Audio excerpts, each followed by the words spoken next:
First up this morning, funny man and award-winning comedian Don Barnhart hits the Riviera stage tonight for a week-long schedule. But it's not just comedy in his repertoire. He's also a certified hypnotist. He's here to bring us and put us into a trance right now. No, I'm not doing hypnosis tonight. The Riviera Comedy Club is all stand-up comedy. Okay, good. Yeah, just so people don't come in. You're not going to do like the hypnotic finger thing? I have to do a preface of that. Otherwise, they won't talk to me. You're a hypnotist. Don't look at my eyes. So how does one become a comedian and a hypnotist? I have no other marketable skills. Okay. I'm a nerd as well. Okay. So I sit around and I read a lot, and I got into hypnosis to get over my own stage fright. Okay. When I was growing up, and that's how I got into that. Stand-up comedy became my way of life. I'm a nerd at heart. The geeks will inherit the earth, by the way. It is true. We're the ones who make all this cool stuff. Yeah. No, I love all that technology, too. Yes. I'm dyslexic and I'm a bad speller. No kidding. I went to public school, so I love that it always autocorrects and tells me what I'm thinking. I'm like, my wife does that for free. So you are here performing for a week? Through Saturday night. It's normally through Sunday night, but I'm heading overseas to entertain the troops. Yes, tell us about this. I'm taking comedian George Wallace. We're producing a tour for Armed Forces Entertainment, so we're going around the world after my week at the Riviera. Can you take us? Would you like to go? I'd love to go. We're going to, let's see, Guam, Korea, Kauai, the Philippines, and then back to Japan. Oh, wow. So we're trying to hit everywhere. Last year we were in Kyrgyzstan and Japan as well. So you go, George goes? It'll be just the two of us this Just the time. two of you? And then my wife and I were going back overseas to do women's self-defense for the troops. Wow. So she's about your height, and she'd take on any of us. Oh, yeah. She'll take you down. No, what's the tougher crowd? Kyrgyzstan or Vegas? I'd like to buy a vowel, please. Yes. Kyrgyzstan. Oh, man. What are the stands? Yeah. Well, yeah. Is Vegas a tough crowd? No, Vegas is the greatest crowd in the world because you get people from all over the planet. Yeah, that's what I think might be tough. There's culture, diversity. Like my heritage, I'm 100% American trailer trash. Yeah, TT in the house, what's up? That's a double Y. Now, who writes your material? Do you? I do, yeah. It's all my nightmare of life. Fun of? My wife has been very gracious. She's as long as they're laughing.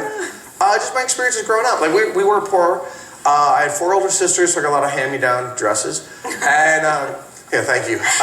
So I tried to play hockey. So I tried to overcompensate, but we didn't have any equipment because we couldn't afford it. So my mom, in her brainiac way, took an old Tupperware. I couldn't afford a cup, so my mom took a Tupperware bowl and shoved it down my shorts. No. It worked. I got hit there once and it burnt. And nobody ever stole my lunch again. Well played. It seems like in comedy there are classes. There's like a group of people that went up the ranks together and exploded. Exactly. What was your class? I was the freshman class when guys like Seinfeld, Wallace, Jim Carey. Wow. I went to join the military when I was 18, but they were closed. Not the military, the recruiting office. Oh, okay, yes. I had a glaucoma problem at the time. And as I skateboarded home, I helped one assign at a comedy club in Hermosa Beach where I was growing up, and I started working there. So I was a doorman, I managed the club. I booked the club, that's where I met George Wallace, Jerry Seinfeld.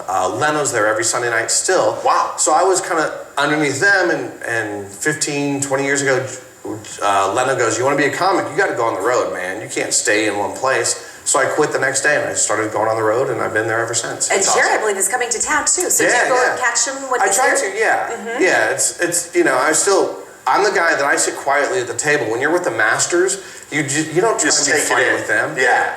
You know, and then in town I also teach stand-up and improv, and I'm trying to help the next generation of comics. So we'll take a few comics overseas for the troops and try and break them in as well. How do you get over stage fright for people who are trying to get over that themselves? Drinking helps, although I don't encourage that. Because if you're doing 3 shows a night, how can you survive that and look as beautiful actually, that's, again, how I got into meditation and into hypnosis. It's a relaxation technique. Before you go on, before they start the cameras rolling, you take a minute, you kind of get focused, you breathe, you bring yourself down, and you get yourself charged up, and then you're ready to go. Well, Don, it's awesome having you. We look forward to seeing you. I hope so. All week long through Saturday at the Riviera, 1 show. And we're going to rock this. All right, thank you. Again, catch Don starting tonight at the Riviera Comedy Club. The show is at 8:30 and runs through Sunday. For more information, just head to the website or call the number on your screen for tickets. Locals can get tickets for only $10 plus tax.